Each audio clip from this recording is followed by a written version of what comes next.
Class is in session, savages. What's going on, guys? My name is Zach of the Austere Wizard. If you're new here, I've been posting tons of Call of Duty Ghost gameplay, or at least I'm about to post tons of Call of Duty Ghost gameplay, bringing you guys tips and any sort of informational stuff I can dig up as my gameplay experience grows deeper. And today, before I talk about what I'm going to be talking about today, if you missed my recent video, I was talking about the Gambler perk. It's a really interesting perk, and it can be pretty useful to your Create a Soldier loadouts. So the annotation is on the screen for that. It'll be at the end of the video as well, and it's in the description below if you're on mobile. But for today's topic, we're going to be talking about prestiging. I know everyone has questions about it because not everyone's there yet. It's a long grind. It takes a really long time to level up, but they actually don't make it that hard. So at first, before I got to where I am now, I thought you had to go to 10th prestige on each soldier. Now you still might, because I'm only, I just finished the initial 60 level, so maybe I'm wrong, and maybe you do have to do all this craziness, but from what I'm thinking right now, you don't. So here's what I know, and there's video of it on the screen. I recorded my last game and the preceding changes that happened. So once you hit and finish level 60 on the first set of 60 levels, it will say you have completed the initial prestige, or the first prestige, whatever they call it, and it'll tell you how long it took you, and it'll show you your stats, and you get a little patch, and you get a background, all nice and dandy, right? Okay, so then I went digging around the menus, and I was like, why can't I prestige? I assumed, like I said, there were 10 prestiges per soldiers. Now that would be a shit ton of levels, so I'm kind of glad they didn't do that, as far as I'm aware. But so I was digging around, like I said, and I couldn't find anything. So I came to the conclusion that each prestige is each soldier. There are 10 soldiers, 10 prestiges, and each one acts as a different prestige. You can do them out of order. You could do the 500-point soldier first, and then come back and do the soldier that you started with. It all kind of depends what you want to do and when you want to do it, how you want to spend your squad points, which are really the deciding factor in Call of Duty Ghosts. How many squad points you get and save up determines what you can buy, when you can buy it, and it really has a big impact on your gameplay experience. So I finished the first 60 levels, like I said, on my initial soldier. I called him Kanyil. That was another backstory I can get into in another video. But then my second soldier is called Batman, because I got all my kills off the bat. Man. Jimbo Slice will get that one. Ask him about it in the comments down below.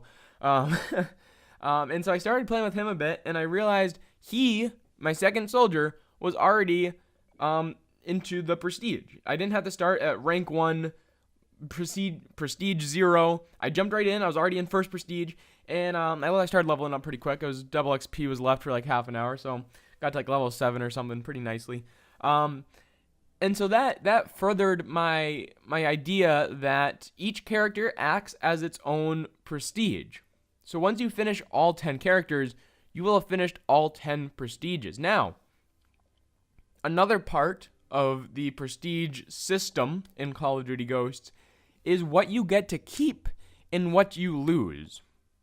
Now, in previous games, when you've prestiged, you've lost, sometimes you lose your weapon camos, sometimes you lose, I don't know. That's usually it. You lose like weapon stuff and you get reset. You have no more create a class options. But in Ghosts, it is very different, and it's actually much better for the player. So what happens, once you reach level 60, you open up a new character. The first 5 or 6 are 3 points each. Very easy to unlock. I unlocked all of them earlier yesterday, I think.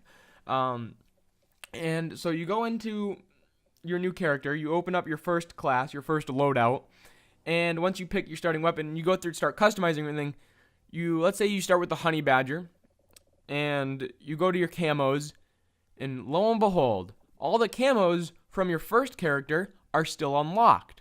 So that saves the hassle of trying to go for gold on each and every character. Now, the process to get a gold camo in this game is not very easy. The hardest part is getting, for most weapons, 100 lean kills. Now, the leaning system is not very good, but I'll save that rant for another video down the road.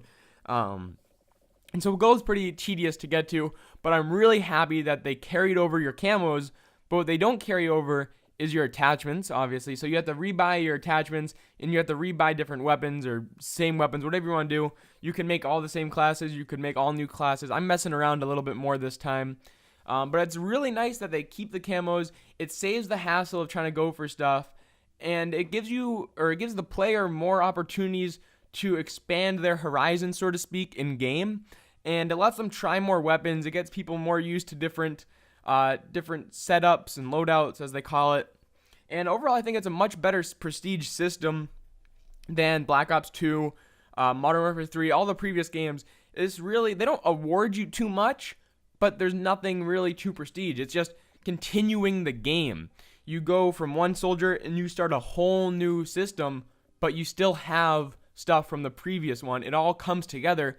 So I think the 10th soldier, by then you probably should have at least some gold weapons, and you will know what to spend your squad points on. And then once you buy your 10th soldier, it's pretty much just save up all your squad points, buy everything in the game, bing bada boom, you're good to go, and then the game's over, basically. You've kind of beaten multiplayer, so to speak, and then it just becomes the grind to boost your stats after the long haul that was the road to Prestige Master, or whatever they call it in the 10th soldier.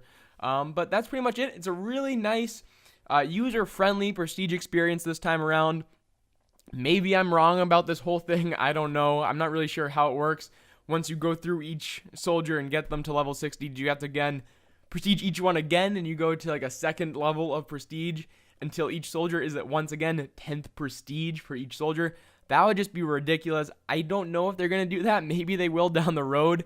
Like in Modern Warfare 3, everyone got there really quickly, and they just kept adding on prestiges until they stopped at 20, I think. But it'll really be interesting. It'll be really interesting to see how Infinity Ward treats the prestiges and treats this whole new system as the game goes on. We're only about like a week into it, not even at this point. And overall, I'm really pleased with the system. Like I said, I'm pretty excited about Ghosts. I'm doing pretty well. I'm enjoying the game. Tell me in the comments down below if you have prestiged, if my theory is correct. How many times have you prestiged? I know I ran someone to like 6th prestige, so I don't know if that means he's on a 6th soldier or what the deal is, but I'm really interested to find out where you guys are in your Ghosts career, so to speak. What level are you, if you've prestiged or not, and if you're going to prestige, or if you're going to use multiple soldiers even. Some people will just stick on their first soldier and that's it. Tell me in the comments down below. Make sure to check out one of my previous videos where I dissect the Gambler perk, a really interesting perk that gives you a random perk on any scale when you spawn in, or earn it in a specialist streak. So I hope you enjoyed that video as well. Make sure to leave a like on it when you go over there and check it out. And as well, leave a like on this video so I know you're enjoying the Call of Duty Ghosts content. And don't forget to follow me on Google+, and subscribe to my YouTube channel right here for more Call of Duty Ghosts gameplay, commentaries, news, information, all that good stuff. And then also in the comments, tell me what you want to see about Ghosts, anything you're curious about, or anything like that in the comments section down below. Hope you enjoyed this video, and until next time, Wizard out.